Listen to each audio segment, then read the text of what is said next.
Hello. Well, before we start, we're going to silently say in our mind that everything we do is only for good, only in the light, and only in truth, basically to help others. And if you have a particular religious persuasion, you can add in a little prayer of your own in addition to that. Now that sets the scene really for everything to do with what we're interested in, which is with the emphasis on spirituality and spirit contact and communication, which is very different indeed from this mindfulness, which is basically centered on the person themselves and on how they feel in a physical life. For instance, in the meditations that we do, and in the meditation that we'll do in a moment together, the mindfulness program requires its followers to be very mindful of their physical self. When they sit to begin to meditate, that their feet are on the floor and that they are requested to feel their body, feel their feet on the ground, concentrate on their physical breathing before they do anything else. The anything else that they do, by way of meditation of course, is they concentrate or focus on perhaps one particular thing, or they talk about looking at their own thoughts and allowing them to pass by without judgment and so on and so forth. Basically trying to get in harmony with themselves and with their physical self. We are the reverse. We say we sit in our chair and sit quiet, and we immediately go to our mind, our mindset. And we know that our mind is part of our spirit. So therefore we're immediately contacting our own spirit, and through that spirit outside of ourselves. And in our mind's eye is how we move through our meditative journey.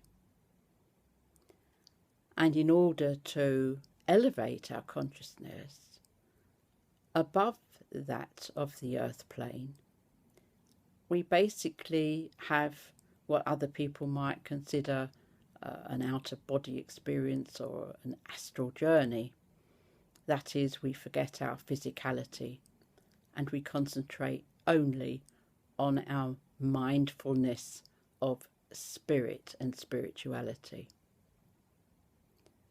And so we take our journey in our mind's eye, where we receive spirit input, because our imagination, our brain impulses, our frequency of imagining is actually very close to the frequency we need for spirit to input their information on. That's why some people wonder if they've actually imagined something or if it's been real.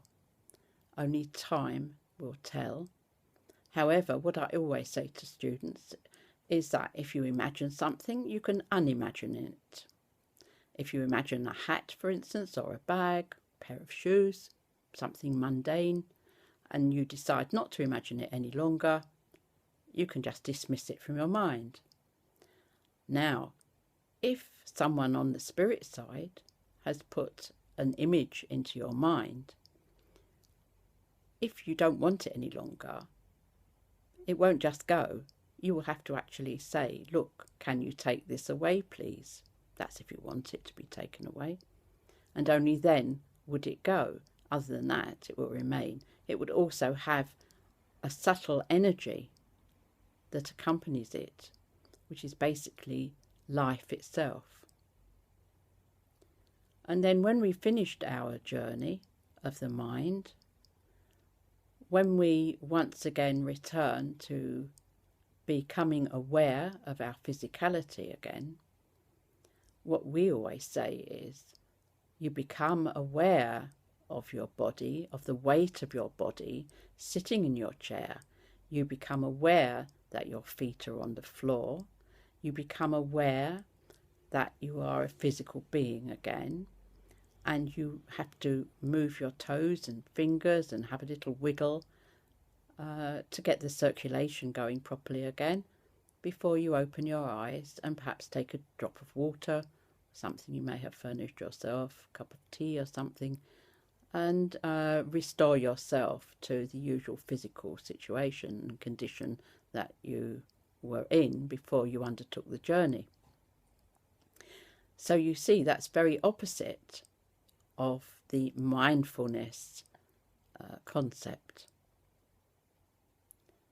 The other worrying thing about it is that this focus on physicality and on one's physical life can actually give a false sense of happiness and freedom, because there is a lack of spiritual dimension to this. Now, I've been told often by those in the world of spirit that they, being the authorities, powers that be, will never locate the mind, and that that's what they would like to do. And recently we've heard that the military have made use of mindfulness in order to more militarize their armed forces. So it's a psychological program that basically can desensitize individuals to their surroundings and to the people with whom they have contact. Interestingly, when there was no such thing, in World War II, for instance, 75% of the troops, Allied troops, when questioned, would not open fire on unguarded enemy. In the Vietnam War, when psychological programming had been employed, 95% would fire on an unguarded enemy. So there has to be something in this that we need to look at, or at least to contemplate. I rather like our way of life. Well, I love our way of life. And I think that by developing our spiritual side, our spirituality, and our love of things that are not of this world, perhaps it makes us better people in this one. I know certainly that there is a healing process that goes on with every meditation that we do.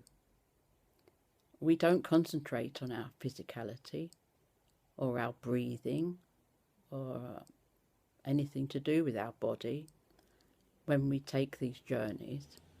When we return consciously to living within our body and becoming aware of it, we will very often find that it does feel better. So these were just a few words that I wanted to share with you today.